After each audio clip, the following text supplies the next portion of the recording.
আমার সকল বন্ধুদের রাধা অষ্টমীর অগ্রিম শুভেচ্ছা জানিয়ে আমি ভিডিওটা আজকে শুরু করছি। তো আজকে আমার রাধারানীর অঙ্গরাগ করবে মেয়ে। এই যে রাধারানী কিন্তু আমার 1 বছর হয়ে গেল আমার কাছে এসেছে, কিন্তু গত বছর না আমি কৃষ্ণ আমি কিনতে পারিনি আর কি।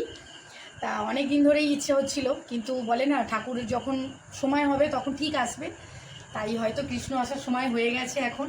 আজকে আমরা দোকান বেরিয়েছিলাম, অনেকগুলো দোকান ঘুরে ঘুরে, মানে রাধাকৃষ্ণ যেহেতু ঝুড়িতে বিক্রি হয় মানে জোড়া হিসাবে, কোথাও থেকেও মানে রাধাকৃষ্ণকে আমাকে আলাদা করে বিক্রি করবে না।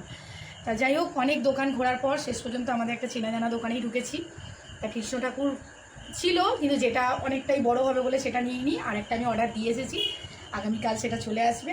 তো এখন রাধারানীর রঙ্গরাগ হবে, কালকে কৃষ্ণ রঙ্গরাগ আমাদের দেখানো হবে। আমি রাধারানীকে এখান থেকে নামাচ্ছি। আসলে সেই মানে আজকে যে কৃষ্ণ আমি রেখেছিলাম সেই কৃষ্ণ হচ্ছে 12 ইঞ্চি, আর আমার রাধারানীর সাইজ হচ্ছে 9 ইঞ্চি।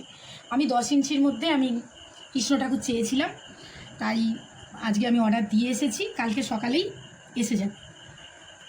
তা অনেক দিনের ইচ্ছা, 1 বছর হয়ে গেল, 1 বছর পর কৃষ্ণ আসবে। আর সবথেকে আরও একটা ভালো কথা, ওটাতে আমি ঠাকুর কেনার আগে মানুষ মানে ঠাকুর কেনার পর পোশাক কেনে, মানে ঠাকুরের যে ড্রেসগুলো কেনে, আমি কিন্তু কৃষ্ণ কেনার আগেই কৃষ্ণের মানে যে পাঞ্জাবি আমি কিনে নিয়েছি। আর মনে মনে ভাবছি যে আমি কিনে তো নিচ্ছি, আমি ঠাকুর পাবো তো।